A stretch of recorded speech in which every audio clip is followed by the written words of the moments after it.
ఓం శ్రీ గణేశాయ నమః. ఓం శ్రీ మహాసరస్వత్యే నమః. ఓం శ్రీ సీతారామాభ్యో నమః. శుక్ల అంబరధరం విష్ణుం శశివర్ణం చతుర్భుజం ప్రసన్నవదనం ధ్యాయేత్ సర్వవిఘ్నోపశాంతయే. కూజంతం రామ రామేతి మధురం మధురాక్షరం ఆరుహ్య కవితాశాఖం వందే వాల్మీకి కోకిలం. రామాయ రామభద్రాయ రామచంద్రాయ వేధసే రఘునాథాయ నాథాయ సీతాయ పతయే నమః. జయ శ్రీరామ్. అత్యంత రమణీయమైన అద్భుత సుందర కావ్యమైనటువంటి సుందరకాండ నిత్య పారాయణలో భాగంగా మనం ఈరోజు 41వ రోజుకు చేరుకున్నాము. ఇందులో మనకు 42వ సర్గము నుంచి 47వ సర్గం వరకు ఉంటుంది. లంకా దహనం ఉంటుంది. అద్భుతంగా ఉంటుంది. చివరి వరకు స్కిప్ చేయకుండా చూడండి. జయ శ్రీరామ్. ముందుగా మనము 42వ సర్గము ప్రారంభించుకోబోతున్నాము. ఇందులో మనకు రాక్షస స్త్రీల వలన ప్రమదావనము విధ్వంసవార్త నెరిగి రావణుడు 80,000 మంది రాక్షసులను పంపుట, హనుమంతుడు వారిని సంహరించుట గురించి తెలుసుకోబోతున్నాము. చాలా బాగుంటుంది. జయ శ్రీరామ్. పిమ్మట పక్షుల ఆర్తనాదములను, వృక్షములు విరిగి పడిపోవునప్పటి పెళపెళ రావములను విని లంకా నివాసులందరూ మిక్కిలి భయభ్రాంతులైరి. ఆ వనమునందరి మృగములు పక్షులు భయపడి గగ్గోలు పెట్టుచూ పారిపోసాగిను. రాక్షసులకు భయమును గొలుపు అపశకనములు వచ్చిపడెను. అంతవరకును నిద్రలో మునిగియున్న వికృతాకారులైన ఆ రాక్షస స్త్రీలు అందరూ వనభంగ ధ్వనులకు మేల్కొని సర్వనాశనమైన ఆ వనమును మహావీరుడైన ఆ వానరుడిని చూచిరి. మహాబాహువు, గొప్ప శక్తిశాలియు, మిక్కిలి బలవంతుడు అయిన ఆ హనుమంతుడు ఆ రాక్షస స్త్రీలకు దడపుట్టునట్లుగా తన శరీరమును ఇంకనూ పెంచసాగాను. మహాకాయుడును, మిక్కిలి బలశాలియు, పర్వతమంత ఎత్తునకు ఎరిగినవాడగు ఆ వానరుడిని చూచి రాక్షస స్త్రీలు సీతాదేవితో ఇట్లనిరి. ఇతడెవరు? ఎవరికి సంబంధించినవాడు? ఎచటి నుంచి వచ్చినవాడు? ఎందులకు వచ్చినాడు? నీతో అతడు మాట్లాడినదేమిటి? ఓ సుందరి, ఓ విశాలాక్షి, నిన్ను మేము ఏమీ అనము, భయపడకుము. ఇతడు నీతో ఏమి మాట్లాడనో తెలుపుము అని అడిగినారు. అప్పుడు సర్వాంగ సుందరియు సాధ్వియు అయిన సీతాదేవి ఇట్లు పలికెను. కామరూపులైన భయంకర రాక్షసుల విషయము నాకేమి తెలియను? ఇతడెవరో ఏమి చేయనున్నాడో మీకే తెలియను. పాము జాడలు పామునకే ఎరుక. ఇది లోక విదితము కదా. ఇతనిని చూచి నేనును భయపడుచున్నాను. ఇతడు ఎవరో నేను ఎరుగను. కామరూపి అయిన రాక్షసుడే ఇట్లు వచ్చినాడా అని తలంతును. వైదేహీ వచనములను విని రాక్షస స్త్రీలు నలుదెసలకును పరుగులు తీసిరి. వారిలో కొందరు అచటనే ఉండిరి. మరికొందరు ఆ విషయమును రావణుడికి నివేదించుటకై వెళ్ళిరి. వికృతాకారములు గల ఆ రాక్షస స్త్రీలు రావుని కడగేకి విశిష్ట రూపముతో భయంకరముగానున్న వానరుడిని గూర్చి అతనికి తెలుపసాగిరి. ఓ మహారాజా, భయంకర రూపుడైన ఒక వానరుడు అశోకవనమునకు వచ్చి సీతాదేవితో సంభాషించెను. అతడు అమిత పరాక్రమశాలి. ఆ వానరుడిని గూర్చి తెలుపమని జానకికి పెక్కు రీతిలో అడిగితిమి. కాని హరిణలోచని అయిన ఆ సీత ఆ వివరములను ఏమాత్రమూ తెలుపుటకు ఇష్టపడలేదు. అతడు అక్కడనే ఉన్నాడు. అతడు ఇంద్రుని దూత అయినా కావచ్చును, లేక కుబేరుని దూత అయినా కావచ్చును, లేక సీతాన్వేషణార్థము శ్రీరాముని చేపంపబడిన వాడైనను కావచ్చును. నీ మనస్సునకు మిక్కిలి ఆహ్లాదమును గూర్చినదియు వివిధములగు మృగములతో నిండినది అయిన ఆ ప్రమదావనమును అద్భుత రూపుడైన ఆ కపి ధ్వంసమునర్చెను. ఆ వనమునందు ఆ మహావీరుడు ధ్వంసము చేయని ప్రదేశమే లేదు. కానీ జానకి ఉన్న చోటును మాత్రము అతడు తాకనైనా తాకలేదు. జానకిని రక్షించుట కొరకో లేక శ్రమ వలన అలసట చెందియో తెలియటలేదు. కానీ అంతటి పరాక్రమశాలికి శ్రమ ఏమిటి? కావున ఆమెను రక్షించుటకే ఆ ప్రదేశమునకు అతడు భంగమునర్చలేదు అని మాకు అనిపించుచున్నది అని విన్నవించుకున్నారు. సీతాదేవి స్వయముగా ఆశ్రయించియున్న సింసుపా వృక్షము అందమైన చిగుళ్లతో పుష్పములతో విలసిల్లుచున్నది. దానిని అతడు భగ్నమునర్చుకుండుటచే ఏపుగా పెరిగిన ఆ వృక్షము కళకళలాడుచునే ఉన్నది. ఓ ఉగ్రరూప, అతడు ముందుగా సీతాదేవితో సంభాషించెను. అంతేకాక ప్రమదావనమును నాశనమునర్చెను. ఈ 2 మహా అపరాధములను గావించిన ఆ భయంకర ఆకారుడిని తీవ్రముగా దండించుటకు ఆజ్ఞాపించుము. ఓ రాక్షసరాజా, నీవు ఎంతగానో మనసు పడినా సీతతో సంభాషించుటకు సాహసించువాడు నిజముగా తన ప్రాణములపై ఆశ వదులుకోవలసినదే. రాక్షసరాజైన రావణుడు ఆ రక్కసి మూకల మాటలను విని కోపముతో గుడ్లురుముచు హుతాగ్ని వలె బగ్గున మండిపడెను. మండుచున్న దీపముల నుండి జ్వాలలతో కూడిన తైల బిందువులు రాలుచున్నట్లుగా క్రోధావేశముతో ఊగిపోవుచున్న అతని నేత్రముల నుండి అశ్రు కణములు జారెను. మిక్కిలి తేజస్శాలి అయిన రావణుడు తనకు ధీటైన సూరులగు ప్రముఖ రాక్షస యోధులకు హనుమంతుడిని బంధించి తెచ్చుటకై ఆజ్ఞలను ఇచ్చెను. రావణుడి ఆజ్ఞ మేరకు బలశాలురైన ఆ కింకరులతో 80,000 మంది యోధులు బాణములను ఇనుప గుదియలను చేబురిన వారై ఆ భవనము నుండి బయలుదేరిరి. మహోదరులు, పెద్ద పెద్ద కూరలు గలవారు, భయంకర ఆకారులు, మహాబలశాలురు, రణోత్సాహముతో ఉన్నవారు అయినట్టి వారందరూ హనుమంతుని బంధించుటకై ఉబలాట పడుచుండిరి. యుద్ధ సన్నద్ధుడై వనముఖ ద్వారముపై నిలిచిన్న ఆ కపివరుడిని వారు సమీపించి మండుచున్న అగ్ని మీదికి మిడుతుల వలె అతని పైకి అతి వేగముగా దూసుకుని వచ్చింది. ఆ రాక్షస యోధులు గదలను, చిత్రములైన ఇనుప గుదియలను, బంగారు పిడిలు గల అడ్డకత్తులను, సూర్యకిరణముల వలె వాడి అయిన బాణములను ఆ వానరోత్తమిపై విసిరిరి. ఆ రాక్షస వీరులు ఇనుప గుదియల తోడను, అడ్డకత్తుల తోడను, శూలముల తోడను, ఈటెల తోడను, తోమరములతో అంటే చిన్న ఈటెలు, బల్లెముల తోడను అతి వేగముగా హనుమంతుని చుట్టుముట్టి ఆయనను ఎదిరించి నిలిచిరి. మహాతేజస్శాలియు పర్వత సదృశుడు అయిన ఆ హనుమంతుడు హర్షాతిరేకములతో తన వాలమును నేలపై కొట్టి భయంకరముగా సింహనాదమునర్చెను. వాయుసుతుడైన హనుమంతుడు తన శరీరమును మిక్కిలి పెంచినవాడై లంకలో ప్రతిధ్వనించుచున్నట్లుగా దృఢముగా తన జబ్బులు చరిచెను. ఆ హనుమంతుడు తన భుజములను చర్చగా ఏర్పడిన మహాధ్వని కారణముగా ఆకాశమును ఎగురుచున్న పక్షులన్నీయూ నేలరాలెను. అతడు బిగ్గరగా ఇటు జయఘోషమందుచెను. మహాబల సంపన్నుడైన శ్రీరామునకు జయము. మిక్కిలి పరాక్రమశాలి అయిన లక్ష్మణస్వామికి జయము. శ్రీరామునకు విధేయుడై కిష్కిందకు ప్రభువైన సుగ్రీవునకు జయము. అసహాయ సూర్యుడు కోసలదేశ ప్రభువు అయిన శ్రీరామునకు నేను దాసుడను, వాయుపుత్రుడను. నా పేరు హనుమంతుడు. శత్రు సైన్యములను రూపుమాపువాడను. 1000 మంది రావణులైనను యుద్ధరంగమున నన్నెదిరించి నిలువజాలరు. 1000 కొలది శిలలతోనూ వృక్షములతోనూ సకల రాక్షసులను లంకాపురిని నాశనమునర్చెదెను. రాక్షసులందరూ ఏమీ చేయలేక చూచుచుందురుగాక. నేను వచ్చిన పనిని ముగించుకొని సీతాదేవికి నమస్కరించి వెళ్లెదను.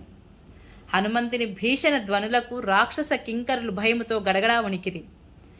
వారు సంధ్యాకాల మేఘము వలె పద్మరాగ శోభలతో ఉన్మత్తుడయ్యున్న హనుమంతుడిని చూచిరి. ఆ రాక్షసులు రావణుడి ఆజ్ఞ మేరకు జంకు బొంకులు లేనివారై చిత్ర విచిత్రములైన భయంకరములైన ఆయుధములతో అన్ని వైపుల నుండి అతనిని ఎదుర్కొనిరి. మహాబలశాలి అయిన ఆ హనుమంతుడు రాక్షస వీరులను చుట్టుముట్టగా అతడు ముఖద్వారమునకు బిగించి భయంకరమైన ఇనుప గుదియలను చేతబట్టెను. హనుమంతుడు ఆ పరిగను గ్రహించి రాక్షస వీరులను హతమార్చెను. గడియను చేతబట్టియున్న ఆ హనుమంతుడు కదలుచున్న పన్నగమును పట్టుకొనిన గరుత్మంతుని వలె ఆకాశమును సంచరించెను. పిమ్మట ఆ మహావీరుడు ఇంద్రుడు తన వజ్రాయుధముతే దైత్యులను సంహరించినట్లుగా రావణ కింకరులను హతమార్చెను. పరాక్రమశాలి అయిన ఆ వాయుసుతుడు కింకర రాక్షసులను అందరినీ చంపి ఇంకను యుద్ధమును చేయదలిచిన వాడై వనముఖ ద్వారము మీదికి చేరెను. తదుపరి హనుమంతునకు భయపడి ప్రాణములను చేతబట్టుకొని పారిపోయిన కొంతమంది రాక్షసులు రావణుడి కడకేగి కింకరులు అందరూ మారుతి చేతిలో మడిసిరి అని చావు కబురు చల్లగా తెలిపిరి. రాక్షస బలములన్నీయును నిహితమైనట్లుగా తెలియగానే రావణుడు కన్నులెర్రజేసిన వాడై సాటిలేని పరాక్రమవంతుడు యుద్ధమున అజేయుడు అయిన ప్రహస్త పుత్రుడిని హనుమంతునితో తలపడమని ఆజ్ఞాపించెను. వాల్మీకి మహర్షి విరచితమై ఆది కావ్యమైన శ్రీమద్ రామాయణమునందలి సుందరకాండమునందు 42వ సర్గము సమాప్తము. ఇంకప్పుడు 43వ సర్గము ప్రారంభించుకుందాము. ఇందులో మనకు హనుమంతుడు చైత్య ప్రాసాదమును ధ్వంసము చేయుట, దాని రక్షకులను అంతమొందించుట గురించి తెలుసుకుందాము. హనుమంతుడు రాక్షస కింకరులను అందరినీ హతమార్చిన పిమ్మట చైత్య ప్రాసాదము అతని దృష్టిలో పడెను. అప్పుడు అతడు, నేను అశోకవనమును ధ్వంసమునర్చితిని, కానీ ఈ చైత్య ప్రాసాదము అంటే దేవాలయ ఆకృతిలో ఉన్న ఈ భవనము జోలికి మాత్రము పోలేదు కనుక ఈ గొప్ప ప్రాసాదమును విధ్వంసము చేసేదను అని మనస్సున నిర్ణయించుకొనెను. పిదప తన బలమును ప్రకటించుచు ఆ ముఖద్వారముపై నుండి మేరు శిఖరము వలె ఎత్తున ఉన్న చైత్య ప్రాసాదము మీదికి ఎగిరి ఆ కపివరుడైన ఆ మారుతి దానిని అధిరోహించెను. ఆ వానరయోధుడు ఒక పర్వతము వలెనున్న ఆ ప్రాసాదమును అధిరోహించి మరి ఒక ఉదయభానుని వలె మహా తేజస్శాలి అయి విరాజిల్లెను. చేరసఖ్యము గాని ఉన్నత చైత్య ప్రాసాదమును హనుమంతుడు ఆక్రమించి పారియాత్ర కులపర్వతముతో సమానుడై చక్కగా శోభిల్లుచుండెను. ఆ వాయుసుతుడు తన ప్రభావముచే శరీరమును పెంచి లంకానగరమంతటను మారుమ్రోగుచున్నట్లుగా నిర్భయముగా భుజస్పాలనము గావించెను. హనుమంతుడు చెవులకు చిల్లులు పడినట్లుగా తీవ్రముగా భుజస్పాలమును చేయగా ఆకాశమున ఎగురుచున్న పక్షులు నేలపై పడిపోయెను. అతడి చైత్య సంరక్షకులెల్లరూ మూర్ఛపోతిరి. అస్త్ర విద్యా పారంగతుడైన శ్రీరామునకు జయము. మిక్కిలి బల పరాక్రమములు గల లక్ష్మణకు జయము. రాఘవుని అనుగ్రహమునకు పాత్రుడై కిష్కిందకు ప్రభువైన సుగ్రీవునకు జయము. మిక్కిలి క్లిష్టములైన కార్యములను సైతము అవలీలగా సాధింపగల కోసలేంద్రునకు నేను నమ్మిన బంటును. శత్రుబలములను రూపుమాపువాడను. వాయుసుతుడను హనుమంతుడను. 1000 మంది రావణులైనను యుద్ధమున నాకు సాటిరారు. అసంఖ్యాకములైన రాళ్లతోనూ వృక్షములతోనూ కొట్టుచు రాక్షసులను పరిమార్చి లంకానగరమును ధ్వంసమునర్చెదను. సీతాదేవికి ప్రణమిల్లి కృతార్థుడనై వెళ్లెదను. రాక్షసులెల్లరూ కూడా కన్నులప్పగించి చూచుచుందురుగాక. ప్రసాదము పైనున్న వానరయోధుడు చైత్య పాలకులకు జయఘోషలు వినిపించుచు రాక్షసులకు దడపుట్టునట్లుగా భయంకరమైన నాదమునర్చెను.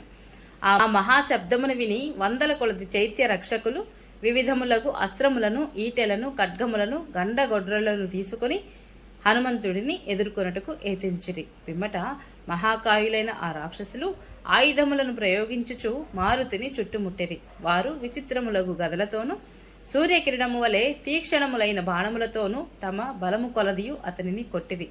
హనుమంతుని చుట్టూను చేరియున్న ఆ రాక్షసుల గుంపు గంగాజలము ఎందలి విశాలమైన గొప్ప సుడిగుండము వలె ఒప్పారెను. పిదప వాయుసుతుడు క్రుద్ధుడై భయంకర రూపమును దాల్చినవాడై ఆ ప్రాసాదము యొక్క స్వర్ణాంకృతమైన మహాస్తంభమున పెకిలించి వేసెను. తదుపరి మహాబలశాలి అయిన హనుమంతుడు 100 అంచులు గల ఆ స్తంభమును గిరగిరా త్రిప్పసాగాను. అప్పుడు దాని నుండి అగ్ని ఉద్భవించెను. అది ప్రాసాదమును దహించి వేసెను. పిమ్మట ఆ వానరోత్తముడు దహింపబడుతున్న ప్రాసాదమును చూచి ఆ 100 కొలది రాక్షసులను ఇంద్రుడు తన వజ్రాయముచే అసురులను సంహరించినట్లుగా హతమార్చెను. సర్వశక్తి సంపన్నుడైన హనుమంతుడు అంతరిక్షమున నిలిచి ఇట్లు బిగ్గరగా వారిని హెచ్చరించెను. నా వంటి పరాక్రమశాలురైన వానర యోధులు 1000 కొలది పంపబడిరి. మహాబలశాలురైన వారు అందరూ సుగ్రీవాజ్ఞలను శిరస వహించువారే. మేమును మా వానరులను భూమండలమంతటను సంచరించుచున్నాము. మాలో కొందరు 10 ఏనుగుల బలము కలవారు, మరికొందరు వారికి 10 రెట్లు అంటే 100 ఏనుగుల బలము కలవారు, ఇంకొందరు 1000 ఏనుగుల బలము కలవారు. ఆ వానర యోధులలో కొందరు అంటే ఓఘ సంఖ్యాక కోట్ల కొలది ఏనుగులు బలము కలవారు, మరికొందరైతే వాయువేగ బల సంపన్నులు, ఇంకనూ కొందరు ఊహలకు అందని రీతిగా బల సమంచితులు. దంతములు, నఖములు, ఆయుధములు గాగల ఇట్టి వానర యోధులు 100,000, 1,00,000, కోట్ల కొలది వెంటరాగా సుగ్రీవుడు ఇచటికి వచ్చి మిమ్మలను అందరినీ తుతుముట్టించగలడు. మీరు మహాత్ముడైన శ్రీరామచంద్ర ప్రభువుతో వైరము పెట్టుకొని ఉన్నారు. ఆ కారణముగా మీరును కూడా ఉండరు. మీకు ఆధారభూమి అయిన లంకా నగరము ఉండదు. కడకు మీ ప్రభు అయిన దుష్ట రావణుడు సైతము మిగిలడు అని హెచ్చరించెను. వాల్మీకి మహర్షి విరచితమై ఆది కావ్యమైన శ్రీమద్ రామాయణమునందరి సుందరకాండమునందు 43వ సర్గము సమాప్తము. ఇక ఇప్పుడు 44వ సర్గము ప్రారంభించుకుందాము. ఇందులో మనకు మారుతి ప్రహస్తపుత్రుడైన జంబుమాలిని హతమార్చుట గురించి తెలుసుకోబోతున్నాము. ప్రహస్తుని కుమారుడైన జంబుమాలి మిక్కిలి బలశాలి. అతడు పెద్ద పెద్ద కూరలు గలవాడు, ధనుర్ధారి. అతడు రాక్షసరాజైన రావణుడిని ఆదేశమును అనుసరించి యుద్ధమునకు బయలుదేరెను. అతడు ఎర్రని వస్త్రమాల్యములను ధరించి కంఠమున పూలదండలు కలిగి ఉండెను. అతని శ్రవణ కుండలములు మనోహరములుగా ఉండెను. మిక్కిలి తీక్షణ స్వభావము కలవాడు, యుద్ధమున జయింప సఖ్యము కానివాడు. అతడు కనులెర్రజేయుచు వచ్చెను. ఇంద్రుని ధనస్సుతో తుల్యమైనది మిక్కిలి శక్తివంతములైన బాణములను ప్రయోగింపదలచి అతడు ధనస్సును ఎక్కుపెట్టెను. అతడు వజ్రాయుధము వలె, పిడుగుపాటు వలె భయంకరములైన ధనుష్టాంకారములను గావించుచు అతి వేగముగా వచ్చెను. ఆ గొప్ప పెద్దలను పూంచిన రథముపై ఆ జంబుమాలి వచ్చుటను చూచి హనుమంతుడు హర్షముతో మిక్కిలి ఉప్పొంగిపోయిన వాడై గర్జించెను. మహాబాహువైన జంబుమాలి ముఖద్వారము యొక్క ఒక పై భాగమును ఉన్న కపివరుడగు ఆ హనుమంతునిపై వాడి అయిన బాణములను ప్రయోగించెను. అతడు హనుమంతుని ముఖముపై ఒక అర్ధచంద్రాకార బాణమును, శిరస్సుపై ఒక వంకర ములికి గల బాణమును, బాహువులపై 10 తీవ్రములైన బాణములను ప్రయోగించి ఆయనను బాధించెను. జంబుమాలి యొక్క బాణముచే కొట్టబడిన ఆ కపివరుడిని ఎర్రని ముఖము శరత్కాలమునందు సూర్యకిరణ స్పర్శచే బాగుగా వికసించిన కెందామర వలె శోభిల్లెను. సహజముగా ఎర్రనైన హనుమంతుని ముఖము బాణాహతిచే రక్తరంజితమై ఆకాశమున చందన బిందువులచే ఆర్ద్రమైన మహాపద్మము వలె భాసిల్లెను. జంబుమాలి బాణముచే కొట్టగా ఆ కపివరుడు మిక్కిలి క్రుద్ధుడాయెను. అంతటా అతడు పక్కనేయున్న విపులమైన ఒక మహాశిలను చూచెను. హనుమంతుడు ఆ మహాశిలను వేగముగా పెకిలించి ఆ రాక్షసునిపై బలము కొద్దీ గట్టిగా విసిరెను. అందులకు జంబుమాలి క్రుద్ధుడై 10 బాణములతో దానిని ముక్కలు గావించెను. మహావీరుడైన హనుమంతుడు తన శిలాప్రయోగమును వ్యర్థమగుట చూచి పరాక్రమముతో విజృంభించిన వాడై ఒక పెద్ద మద్ది చెట్టును పెకిలించి దానిని తిప్పసాగాను. ఆ సాలవృక్షము తిప్పుచున్న మహాబలశాలి అయిన హనుమంతుడిని చూచి పరాక్రమవంతుడైన జంబుమాలి ఆయనపై పెక్కు బాణములను వేసెను. రాక్షసుడు 4 బాణములతో ఆ సాల వృక్షమును ముక్కలు గావించెను. భుజములపై 5 బాణములను, గుండెపై 1 శరమును, వక్షస్థలమున 10 బాణములను వేసి అతడు ఆ కపీశ్వరుడిని నొప్పించెను. శరీరము నిండా శరములు గుచ్చుకొనియుండగా కోపముతో ఉడికిపోయిన హనుమంతుడు ఆ పరిగనే తీసుకొని వేగముగా త్రిప్పసాగెను. మహాబలశాలియు మిక్కిలి వేగము గలవాడు అయిన వాయుసుతుడు ఆ పరిగను గిరగిరా త్రిప్పుచు దానితో జంబుమాలి గుండెలపై మోదెను. ఆ పరిగదాటికి జంబుమాలి అతని రథవాహనములు నుగ్గునుగ్గాయెను. మీదు మిక్కిలి అతని శిరస్సు, బాహువులు, మోకాళ్ళు, ధనుర్బాణములు పొడి పొడి అయి అవి మచ్చుకైనను కూడా మిగలలేదు. మహాబలవంతుడైన ఆ జంబుమాలి హనుమంతుని దెబ్బకు వెంటనే నేల కొరిగెను. వాని అవయవములు, భూషణములు చూర్ణములాయెను. మహాబలశాలురైన 80,000 మంది కింకరులను జంబుమాలియు అసువులు కోల్పోయిన విషయమును విని రావణుడు కోపోద్రేకముతో కన్నులెర్ర చేసి మండిపడెను. ప్రహస్తపుత్రుడు మహాబలవంతుడు అయిన జంబుమాలి రణభూమికి బలి అయిపోగా రాక్షసరాజైన ఆ రావణుడు రోషముతో గుడ్లురుముచు మిక్కిలి బల పరాక్రమములు గల అమాత్యపుత్రులను హనుమంతునితో తలబడుటకు వెంటనే పంపెను. వాల్మీకి మహర్షి విరచితమై ఆది కావ్యమైన శ్రీమద్ రామాయణమునందలి సుందరకాండమునందు 44వ సర్గము సమాప్తము. ఇప్పుడు మనము 45వ సర్గము ప్రారంభించుకుందాము. ఇందులో మనకు 7 మంత్రిపుత్రుల వధ గురించి తెలుసుకుందాము. పిమ్మట అగ్నివలే తేజరిల్లుచున్న 7 మంత్రి కుమారులను రావణుడి యొక్క ఆదేశానుసారము ఆ భవనము నుండి యుద్ధమునకు బయలుదేరిరి. వారందరూ మహాబలశాలురు, గొప్ప ధనుర్ధారులు, అస్త్ర విద్యలలో సుశిక్షితులు, అస్త్రవేత్తలలో శ్రేష్ఠులు కూడాను. హనుమంతుడిని జయించుటకై ఒకరిని మించి మరి ఒకరు నేనంటే నేను అని ఉబలాటపడుచున్నవారు. వారి వెంటనున్న సైనికులు కూడా మహాబల సంపన్నులు. అశ్వములను పూంచిన వారి రథములు బంగారు తెరలు గలవి, ధ్వజపతాకములతో అలరారుచున్నవి. మేఘగర్జనల వలె రణధ్వనులు గావించుచున్నవి. అమిత పరాక్రమశాలురైన ఆ యోధులు ధనస్సులు మేలిమి బంగారు కాంతులతో చిత్ర విచిత్రములుగానున్నవి. వారు రణోత్సాహముతో మెరుపులను విరజిమ్ముచున్న మేఘముల వలె విలసిల్లుచు ధనుష్టాంకారములను గావించుచుండిరి. 80,000 మంది కింకర రాక్షసులు రణరంగమున నిహతులైన వార్తను ఎరింగి వారి తల్లులు, బంధువులు, మిత్రులు మొదలగు వారు అందరూ కూడా శోక సంభ్రాత చిత్తులైరి. మేలిమి బంగారు ఆభరణములను దాల్చిన ఆ మంత్రి కుమారులు ఒకరితోనొకరు పోటీ పడుచు వనముఖ ద్వారముపై చేరి యుద్ధానికి సన్నద్ధుడై ఉన్న హనుమంతుడిపై దాడి చేసిరి. వర్షాకాల మేఘము వంటి ఆ రాక్షసులు మేఘగర్జనలను పోలిన రథధ్వనులతో బాణవృష్టిని కురిపించుచు వర్షించుచున్న మేఘము వలె సంచరింపసాగిరి.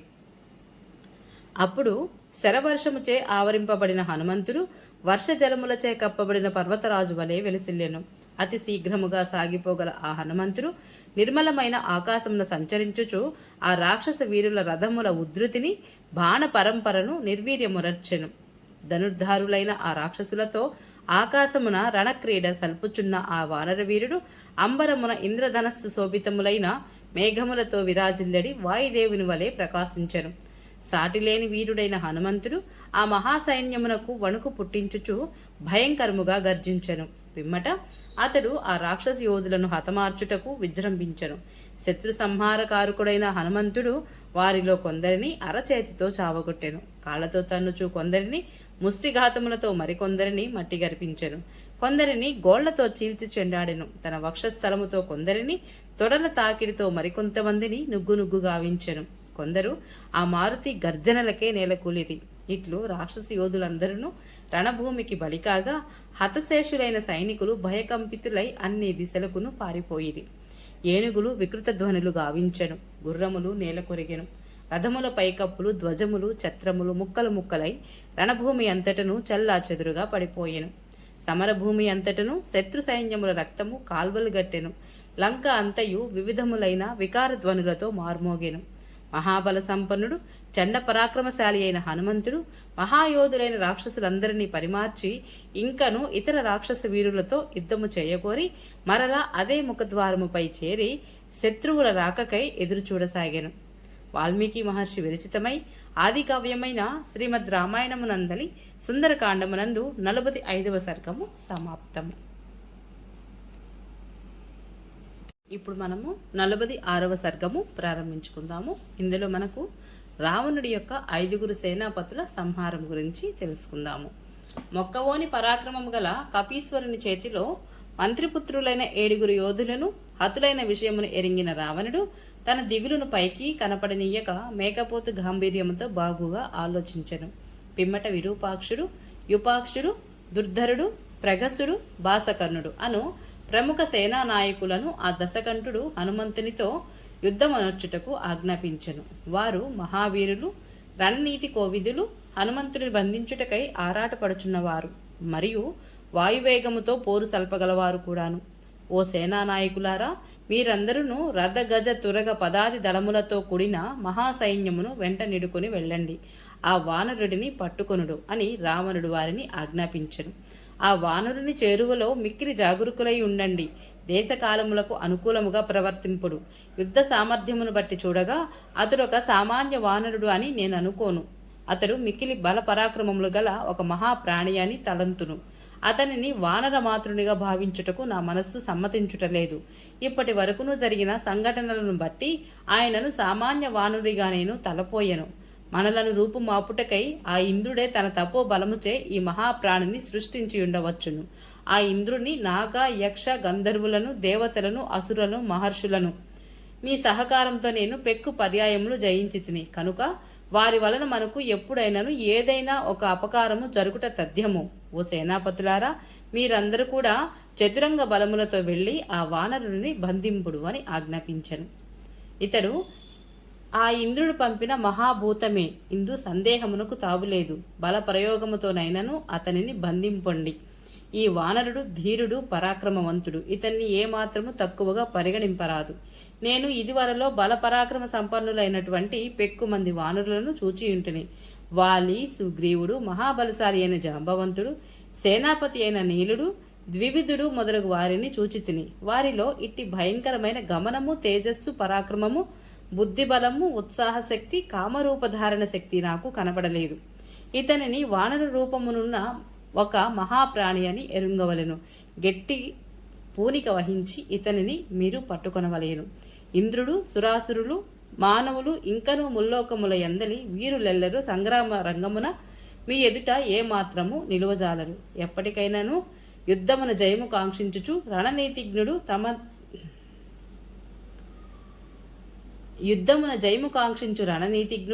తామెంతటి వాడైనను ఆత్మరక్షణ విషయమున జాగరూకుడై ఉండవలెను.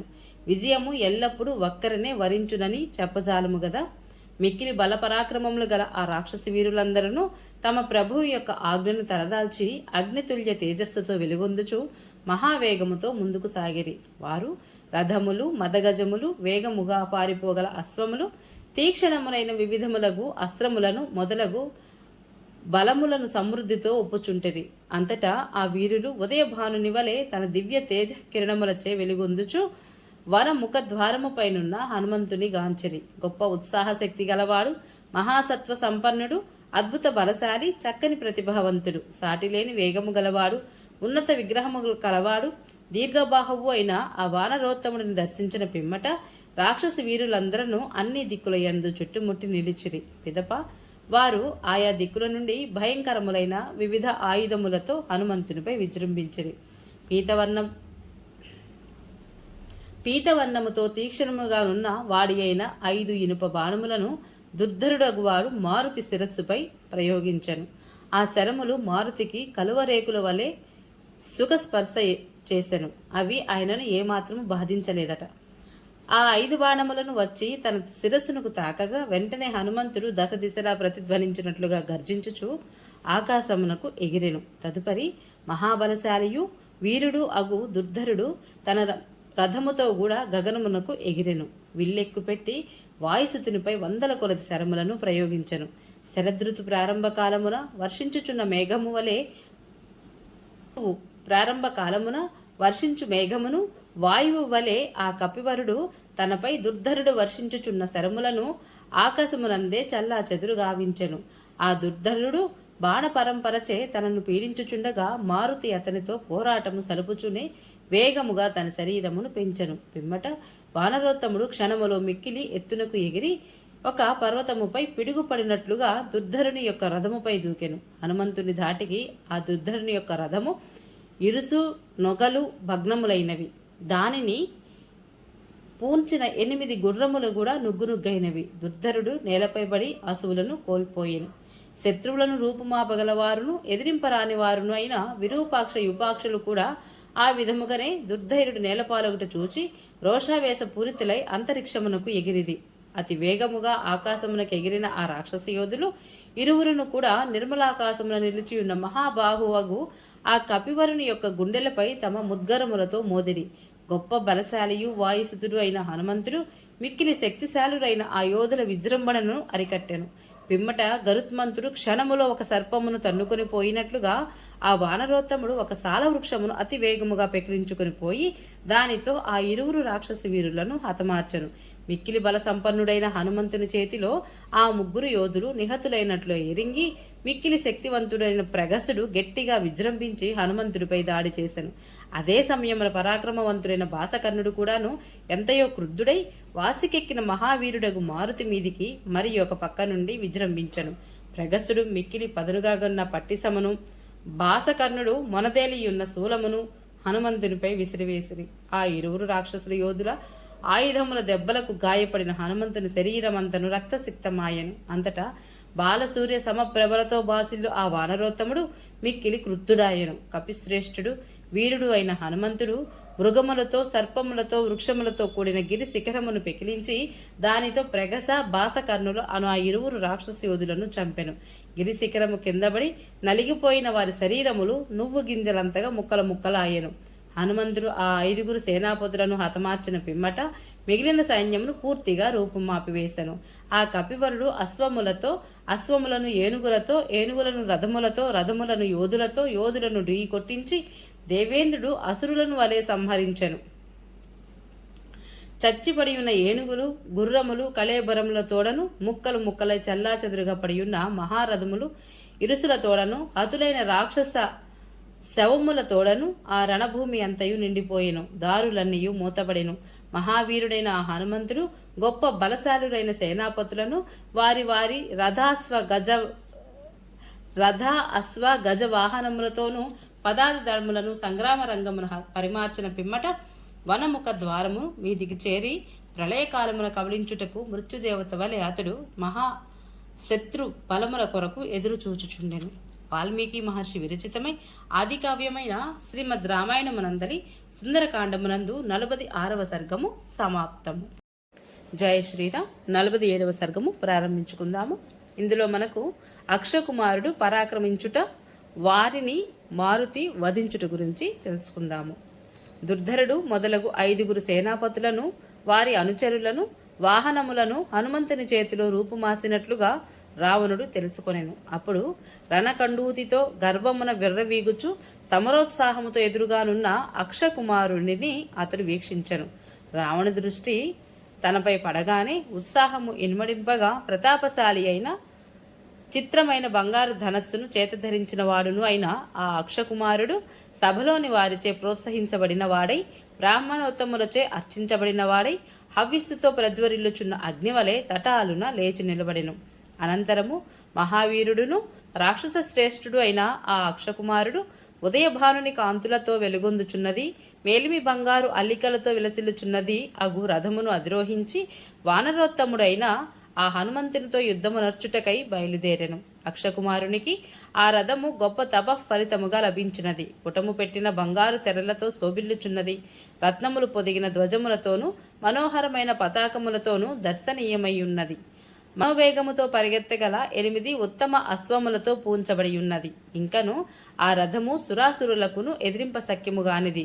నిరాటంకముగా సాగిపోవునది. సూర్యకాంతులతో ఒప్పుచున్నది. అంతరిక్షమును సైతము సంచరింపగలది. సముచిత స్థానముల యందు అమ్ముల పొదులతో 8 కత్తులతో శక్తి తోమరములతో అలరారుచున్న సర్వసన్నద్ధమయ్యున్నది. సమస్త యుద్ధోపకరణములతో బంగారు మాలలతో సూర్యచంద్ర కాంతులతో అది విరాజిల్లుచున్నది. సూర్యరథ వేగముతో సాగిపోగల ఆ రథమునందు అధిరోహించియున్న ఆ అక్షకుమారుడు దేవతలతో సమానమైన పరాక్రమము కలవాడై పురోగమించెను. హయ గజ మహారథముల సవ్వడులతో భూమ్యాకాశములను పర్వతములను ప్రతిధ్వనింపజేయుచు సకల బలములతో కూడిన ఆ అక్షకుమారుడు వనముఖ ద్వారముపై ఆసీనుడయ్యున్న యుద్ధ విద్యా విశారదుడుగో హనుమంతుడిని సమీపించెను. సింహము వలె క్రూరమైన చూపులు గల ఆ అక్షకుమారుడు ప్రజాక్షయకారకుడై ప్రళయ కాలాగ్ని వలె ఒప్పుచున్న ఆ వానరోత్తముడిని సమీపించి సంభ్రమాశ్చర్యములకు లోనైన వాడై ఆయనను గర్వదృష్టితో చూచెను. మిక్కిలి బలము కలవాడైన ఆ రావణ కుమారుడు మహాశక్తి సంపన్నుడైన ఆ వానరుని యొక్క వేగమును శత్రువుల విషయమున బల పరాక్రమములను తన బలమును తారతమ్యములతో నిర్ధారించుకొనెను. అంతటా చలికాలము ముగిసిన పిమ్మట సూర్యతాపము వలె అక్షకుమారునిలో రణోత్సాహము పెళ్ళుబికెను. ఆ అక్షకుమారుడు యుద్ధమున ఎదురే లేని స్థిరమైన పరాక్రమము గల హనుమంతుడిని చూచి క్రుద్ధుడాయెను. క్రమముగా యుద్ధమున స్థిరముగా నిలిచిన వాడై ఏకాగ్ర చిత్తముతో అతడు వాడి అయిన 3 బాణములను ప్రయోగించి ఆ కపివరుడిని యుద్ధమునకు కవ్వించెను. శత్రువు ప్రయోగించిన బాణములు హనుమంతునకు ఎట్టి శ్రమయు కలిగింపలేదు. శత్రువులను అవలీలగా ఓడింపగలను అను ధీమాతో ఆ వానరుడు విజృంభించి ఉన్నాడని అక్షకుమారుడు బాగుగా తెలుసుకొనెను. పిమ్మట అతడు బాణములను ధనస్సును చేతబట్టి తొణకని మనస్సుతో యుద్ధ సన్నద్ధుడై ఎదురు చూగటసాగెను. అతడు బంగారు పతకములతో భుజకీర్తులతో మనోహరమైన కుండలములతో శోభిల్లుచు తీవ్రమైన పరాక్రమముతో హనుమంతుడిని చేరెను. యుద్ధ సందర్భముగా ఆ ఉభయుల మధ్య సమాగము జరిగిన తీరు సాటిలేనిదిగా నుండెను. అది సురాసురులకును సంభ్రమాశ్చర్యములను గొలుపునదిగా ఉండెను. హనుమంతుడు అక్షకుమారుడు జరుపుచున్న ఘోర యుద్ధమును చూచి భూమి దద్దరిల్లెను. సూర్యుడు తాపమును ప్రసరింపజేయుట మానెను. వాయువు వీచుట నిలిపివేశను. పర్వతము మిక్కిలి చలించెను. ఆకాశము ధ్వనించెను. సముద్రము క్షోభకు లోనయ్యెను. బాణములను ఎక్కుపెట్టుటలోను వాటిని గురి తప్పకుండా ప్రయోగించటలోను సమర్థుడైన ఆ అక్షకుమారుడు మొనదేలియున్నవియు రెక్కలు గలవయు బంగారు పిడుగులు గలవయు విషసర్పముల వలె ఒప్పుచున్నవన్నీయును ఆయన 3 బాణములతో హనుమంతుని శిరస్సుపై కొట్టెను. ఒకేసారి 3 బాణములు వచ్చి శిరస్సుపై తగిలి దెబ్బతీయగా హనుమంతుని తల నుండి రక్తధారలు స్రవించెను. అతడు రక్తముతో తడిసి గుండ్రని కరులు గలవాడైన ఉదయించుచున్న సూర్యుని వలె విరాజిల్లుచుండెను. ఆ మారుతి శరములనుడి కిరణములతో కూడి ఆదిత్యుని వలె విరసిల్లుచుండెను. ఆ అక్షకుమారుడు చిత్ర విచిత్రములైన ఆయుధములతో ధనుర్బాణములతో యుద్ధ సన్నద్ధుడై కథన రంగమున నిలిచియుండెను. అతనిని చూచి వానర రాజైన సుగ్రీవునకు మంత్రియగు హనుమంతుడు హర్షముతో పొంగిపోయిను. వెంటనే అతడు రణోత్సాహముతో తన శరీరమును పెంచెను. హనుమంతుడు మిక్కిలి కోపోద్రిక్తుడై బల పరాక్రమములను ప్రకటించుచు మందగిరిపై కిరణపుంజముతో వెలుగొందుచున్న సూర్యుని వలె ఒప్పుచుండెను. అప్పుడు అతడు తన నేత్రాగ్ని జ్వాలలచే అక్షకుమారుడిని అతని బలములను వాహనములను దహించి వేశను. పిమ్మట విల్లు అనడి ఇంద్రధనస్సు కలిగిన బాణములు అనడి వర్షము కలిగిన అక్షకుమారుడు అనడి మేఘమును యుద్ధరంగమున హనుమంతుడు పర్వతంపై మేఘము ఒక మహాగిరిపై వర్షధారలను కురిసినట్లుగా శీఘ్రముగా బాణములను కురిపించాను. అప్పుడు మేఘముతో సమానమైన పరాక్రమము గల హనుమంతుడు రణమునర్చుటయందు తీవ్ర పరాక్రమమును చూపుచు మిక్కిలి తేజోబల వీర్య సంపన్నుడు అగు ఆ అక్షకుమారుడిని సమర రంగమును చూచి హర్షాతిరేకములతో మహాధ్వని గావించెను. ఆ అక్షకుమారుడు మూర్ఖత్వముతో యుద్ధమున తానొకడే మహావీరుడును అను గర్వము కలవాడై పిచ్చి కోపముతో కన్నులెర్రజేయుచు గడ్డిచే కప్పబడిన మహాకూపమును చేరు ఒక ఏనుగువలే రణమున సాటిలేని వీరుడైన వానరోత్తముడిని చేరెను.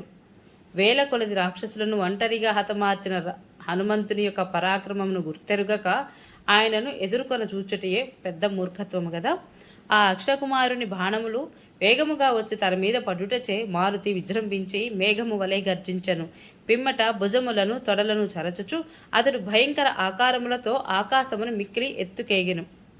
మిక్కిలి బలమగలవాడు, రాక్షసులలో శ్రేష్ఠుడు, ప్రతాపశాలియు, రథమును అధిష్ఠించున్నవాడు, రధికులలో దిట్టమైన వాడు అగు ఆ అక్షకుమారుడు మేఘము పర్వతములపై వడగండ్లను వర్షించినట్లుగా ఆకాశమునకు ఎగురుచున్న హనుమంతునిపై బాణములను చిమ్ముచు అతనిని వెంటాడెను. మనోవేగముతో సంచరింపగలవాడును, యుద్ధమున తీవ్రముగా పరాక్రమించువాడును, మహావీరుడు అగు ఆ మారుతి బాణముల మధ్య వాయువు వలె అతి లాఘవముతో మిక్కిలి వేగముగా తిరుగుచు అతని బాణములకు చిక్కకుండా తప్పించుకొనెను. ఆకాశ మార్గమున సంచరించెను. విల్లెక్కు పెట్టి రణోన్ముఖుడై వివిధములగు వాడి అయిన బాణములతో ఆకాశమును కప్పివేయుచున్న ఆ అక్షకుమారుడిని హనుమంతుడు ఇంతటి పరాక్రమశాలి అయిన ఈ బాలుడిని వధించుట ఎట్లు అని సానుభూతితో క్షణకాలము పాటు ఆలోచించెను. గొప్ప వీరుడైన అక్షకుమారుడిని బాణములకు మహాభుజ బలములు గల ఆ కపివరుని వక్షస్థలము గాయపడెను. అప్పుడు సమయస్ఫూర్తితో కర్తవ్యమును నిర్ణయించుకొనగల మారుతి గట్టిగా అరచుచు ఆ రాక్షస యోధుడిని యుద్ధ పటిమను గూర్చి ఆలోచింపసాగెను. బాలబానుని వలె తేజరిల్లుచున్నవాడైన మిక్కిలి బలశాలి అయిన ఈ అక్షకుమారుడు ఆరితేరిన యువకుని వలె యుద్ధమునర్చుచున్నాడు కదా. వివిధములైన యుద్ధ విద్యలలో నేర్పరి అయిన ఇతనిని చంపుటకు నా మనసు అంగీకరించుటలేదు. ఇతడు మిక్కిలి బుద్ధిశాలి, మహావీరుడు, ఏకాగ్ర మనస్కుడు, యుద్ధశ్రమలకు తట్టుకొనగలవాడు. కార్య సామర్థ్యములను బట్టి నిస్సంశయముగా నాగులు, యక్షులు, మునులు మొదలగు వారి ప్రశంసలకు పాత్రుడై ఉండవచ్చును. ఇతని మనస్సు పరాక్రమోత్సాహములతో ఉరకలు వేయుచున్నది. ఇతడు నా ఎదుట నిర్భయముగా నిలిచి నన్ను పరికించి చూచుచున్నాడు. మిక్కిలి శీఘ్రగమనము గల ఇతని పరాక్రమమును సురాసురులు మనస్సులు సైతము కంపించును. ఇతనిని ఏ విధముగాను ఉపేక్షింపదగదు. ఉపేక్షించినచో యుద్ధమున ఇతని పరాక్రమము అవధులు దాటును. అప్పుడు అతడు నన్ను అవమానము పాలు చేయడను మాట ఉండదు. అనగా అతడు నన్ను తప్పగా ఓటమి పాలు చేయను.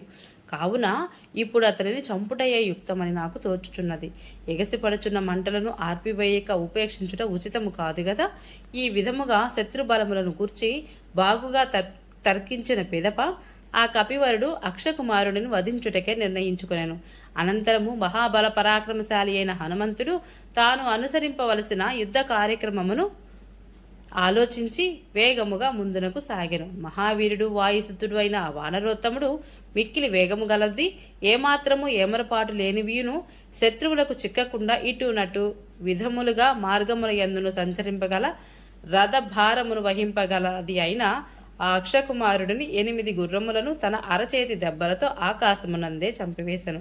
పిమ్మట సుగ్రీవ సచివుడైన హనుమంతుడు బలిష్టమైన తన అరచేతితో అక్షకుమారుడి రథమును కొట్టెను. ఆ దెబ్బలకు రథచక్రములు ముక్కలాయెను, నొగలు వేరైపోయెను. గుర్రములను హతమైపోవుటచే ఆ రథము ఆకాశము నుండి నేలపై గూలెను. ఉగ్ర తపశ్శక్తి సంపన్నుడైన ఋషి తన తపః ప్రభావమున భౌతిక దేహమును వీడి స్వర్గమునకు వెళ్ళుచున్నట్లుగా ధనస్సును ఖడ్గమును ధరించి ఉన్న ఆ అక్షకుమారుడు భగ్నమైన రథమును వీడి అంతరిక్షమునకు ఎగిరెను. వాయువు వలె మిక్కిలి పరాక్రమం గలవాడు అగు హనుమంతుడు గరుత్మంతుడు వాయువు సిద్ధపురుషుడు సంచరించున్నట్టు ఆకాశమునందు మసలుచున్న ఆ అక్షకుమారుడిని క్రమముగా సమీపించి అతని కాళ్లను గట్టిగా చిక్కించుకొనెను. తన తండ్రి అయిన వాయుదేవుని వలె మహాపరాక్రమశాలి అయిన హనుమంతుడు గరుత్మంతుడు మహాసర్పమును గ్రహించినట్లుగా ఆ అక్షకుమారుడిని పట్టుకొని పెక్కుమార్లు గిరగిరా తిప్పి యుద్ధరంగమున వేగముగా విసిరి నేలకేసి కొట్టెను. హనుమంతుని ధాటికి అక్షకుమారుడి యొక్క చేతులు, తొడలు, కటిప్రదేశము, కంఠము శిథిలమాయెను. రక్తముతో తడిసి ఎముకలు, కన్నులు నుగ్గునుగ్గాయెను. కీళ్లన్నీయు దెబ్బతినెను, నరములన్నీయు తెగిపోయెను. అంతటా అతడు ప్రాణములను కోల్పోయి నేల కొరిగెను. ఆ వానరోత్తముడు అక్షకుమారుడిని నలిపి అతనిని భూమిపై పడినట్లుగా చేసి రాక్షసరాజైన రావణుడకు మిక్కిలి భయము కలిగించాను. హనుమంతుడు అక్షకుమారుడిని హతమార్చుచుండగా జ్యోతిశ్చక్రమును సంచరించుచు వ్రత నియమములను పాటించు మహర్షులు, యక్షులు, నాగులు, ఇతర ప్రాణులు, ఇంద్రుడు మొదలగు దేవతలు మిక్కిలి విస్మయముతో ఆయనను వీక్షించిరి. ఎర్రబారిన కన్నులు గలవాడైన మహావీరుడు అగు హనుమంతుడు ఇంద్రుడి కుమారుడైన జయంతుని వలె విరాజిల్లెను. ఆ అక్షకుమారుని పరిమార్చిన పిమ్మట ఆ వన ముఖద్వారము మీదికి చేరి ప్రళయకాలమున జీవులు ప్రాణములను కొనుపోవుటకై నిరీక్షించుచున్న మృత్యుదేవత అంటే యముని వలె ప్రతియోధులైన రాక్షసుల కొరకు అతడు ఎదురు చూచుచుండెను. వాల్మీకి మహర్షి విరచితమై ఆది కావ్యమైన శ్రీమద్ రామాయణమునందరి సుందరకాండమునందు 47వ సర్గము సమాప్తము. జై శ్రీరామ్. ఈ వీడియో మీకు నచ్చినట్లయితే please subscribe my channel, like, share, comment please. Thank you.